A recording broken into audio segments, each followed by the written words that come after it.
releasing the update a little bit late, but someone came and borrowed my PC. But in case you're here, man, hit the like button. I mean, someone came and borrowed my laptop, but in case you're watching this, hit the like button and also subscribe. So after the last time when I showed you guys how we had done up to the evening and we ran out of binding wires, it came very late and we were able to pour the concrete for the base of it, just to hold the bus in place. But now the next day, what you want to do today is, first of all, there's some works that we have to do within the compound. So this is the location which we are doing this construction project for our client, and up here it looks very scary, Maze. Up here it looks to be very scary, but so far this is the progress. And these ones are called universal beams that we're using, or steel beams that we're using for the project. And the project is a workshop, and we have to continue the construction of that project. Then in the afternoon is when we are going to continue with the culvert. So basically this culvert is just like, I don't know how to explain it, but it wasn't like part of the project that we were doing, but it came along the way and we had to continue doing it. So I did not hire more people to come and do it. I was just using the same people that we had, and in the afternoons we continue with it, and during the morning hours we do some other different tasks. So today I'm trying to show you, my friend, like we have these bars which were left behind, and some of these bars are very short in size, and I just want to make use of them and place them somewhere in within the culvert itself. Like these are very short bars that we just left sometimes when we are cutting bars. So this is our working table, and here on our working table where we are doing all the bar bending schedules and all stuff, because you can see how we have a lot of stuff here that we are using to bend our bars. And today I'm showing my artisan how he can be able to bend this bar that I want.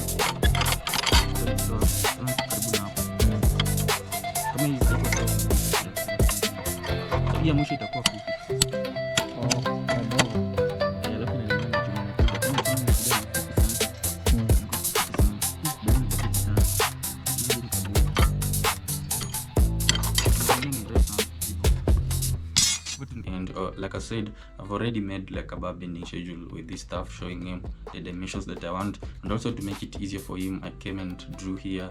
Like there's a mark pen, you want to be able to see it, but I've already drawn, like if you place it to this nail, what I want you to do is turn it to this angle and then leave it, then go and measure this distance and turn it again to this angle. Because for the first ones that we did in the prior one, there's ones which I was placing at the base, I realized that some of them were not as straight like I wanted. So let's continue today to see how we go with it.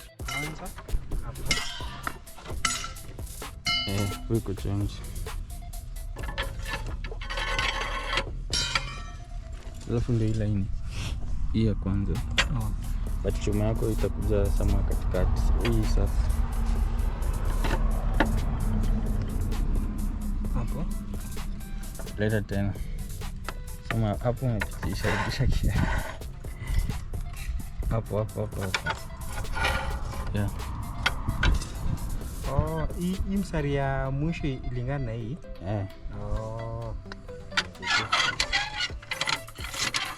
Lapi inachukulia hapo.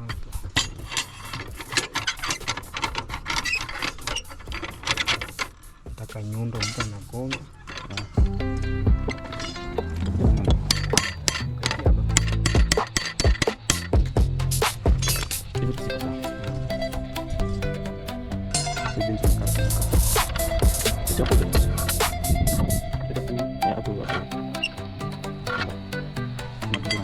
This artisan of mine, actually specifically for him, is a mason, and he just became a mason recently, so it's not that good when it comes to this work. Like, used to be a tradesman or mtomkono, and then last time when we did a project with him, he was mtomkono. Then this time when I met him, I was like, now man, I've advanced my skills and I'm a fundi.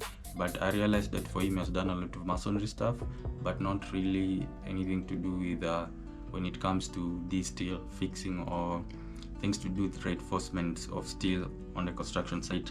So that's why I was showing him this, how he can be able to do it. Of course, after this I went outside now to check on the other guys who are already continuing with the binding wire, tying some of these rebars in place. And like I said, for this type of culvert, we want to have some sort of like just a retaining wall, yeah, on one side and then on the other side as well. Remember when I told you that we are using the U-shaped bars? So the U-shaped bars on the left and on the right, where that U goes up, we have to add another bar. Now that is letter L, so use U-shaped and L-shaped bars.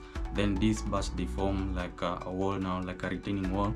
That's where now you're going to pour your concrete on that retaining wall on the left, and also another retaining wall on the right.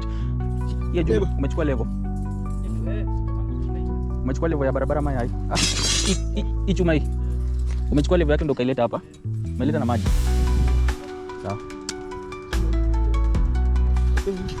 Ngele ndani. Kama nimepata tena. So basically I did not explain this, but this culvert is supposed to be for like heavy trucks that are going to transport heavy equipment. So for us, we had to make something that we are 100% sure it's going to last for the longest time possible, and if in case you're coming to pass on it, it's going to stand steadily. So we had to begin with the U bus, then you do the L bus, and now we just have to connect them. Now we're just using D10 in this case because we want also to save cost. D10 as the horizontal members. Now the horizontal members now will make like our retaining wall to be like sort of like a cage and to be very strong.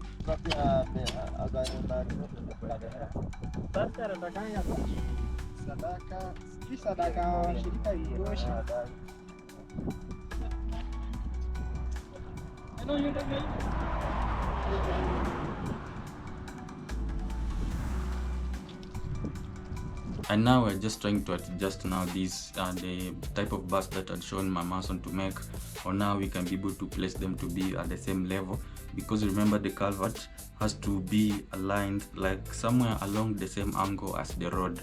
You're not supposed to lift it beyond the road, and you're not supposed to lift one side to be like more than the angle of the road, because then it will trouble trucks when they're coming to turn and to enter the compound.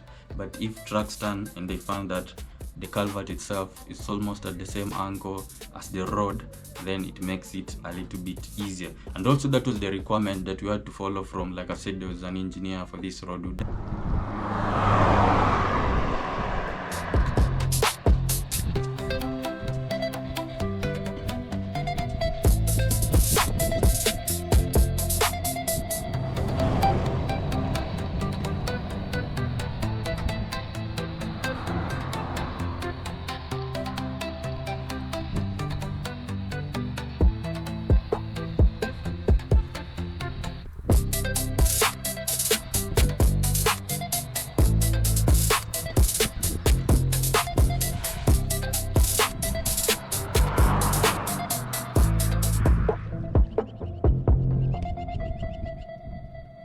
Then now after we were done with everything, we had to now to pour the concrete now to finally seal our bottom bars. Remember last night what we did was just covering a little bit of it so that no one can come and steal it.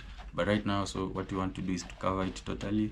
And this section, of course, we are recording, it was daytime, so you can be able to see how the progress was going. This was daytime, but a little bit in the evening, yeah.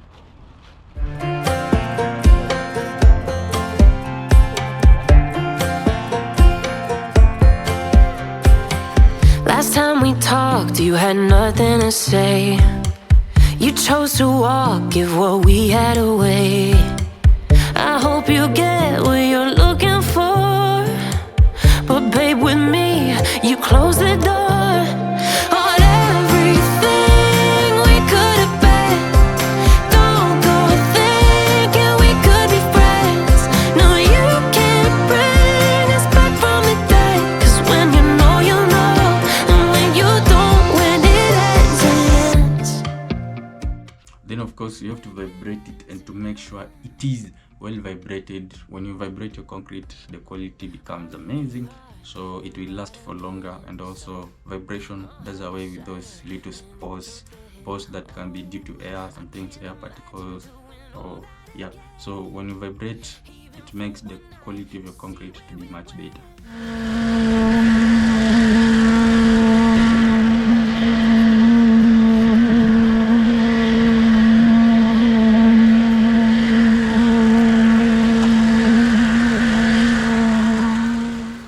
And also you have to consider, in my case, I usually tell them that I don't want you to vibrate for just 5 seconds or 10 seconds, because that is what majority of artisans usually do on site. They can just vibrate for 10 or 5 or 6 seconds, they don't want to vibrate for longer, like 1 minute or 2 minutes. You end up buying fuel for like maybe 300 shillings, and you end up using only fuel for like 50 or 70 shillings because they are not really vibrating it for longer. So you have to vibrate for longer. But now the problem with this site or this project that we are doing here, the Culvert, vibrating for longer came and did cost me a lot when it came to the formwork that we will get to in the next one, because our client wanted to save money and did not want to buy for us like very new formwork materials. So we had to use the older ones that we had used from a year or 2 years ago, and it had been exposed to the sun, like it wasn't good quality at all. So when I told them to vibrate for longer, we got some issues, but we'll get to that when we come to the next part.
The moment that you rest your head, they think they can compete. If you gotta skip steps, then the plan.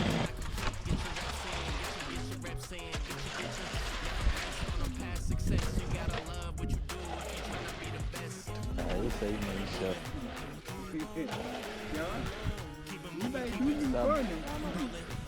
Isso aí maisha nguvu. Pesa hii maisha nguvu yo. Bado.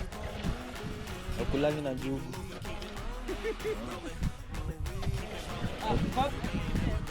Sawa. Tumeendelea.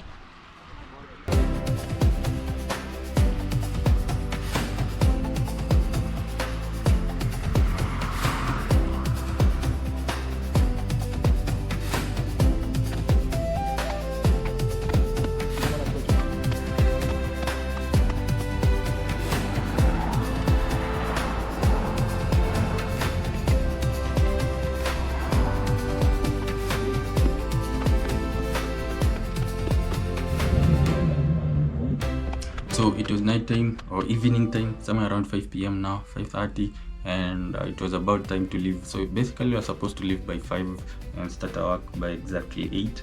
But now, because it's already late and we came to do this project on the outside in the afternoon.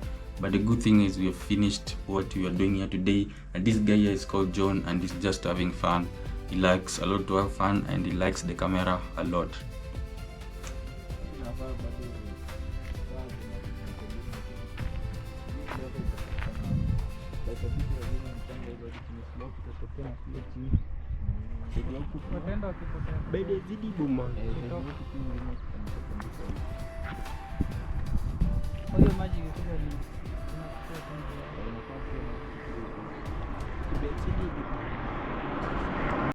So this is me. I've just gotten home. You can see my stuff is on the ground. I'm trying to charge the laptop so that I can edit this video, and also I don't know why my stuff are on the ground, but I guess my pillowcase are on the ground because I need to make the bed to be better, and then I want to go to bed. And see you in the next video.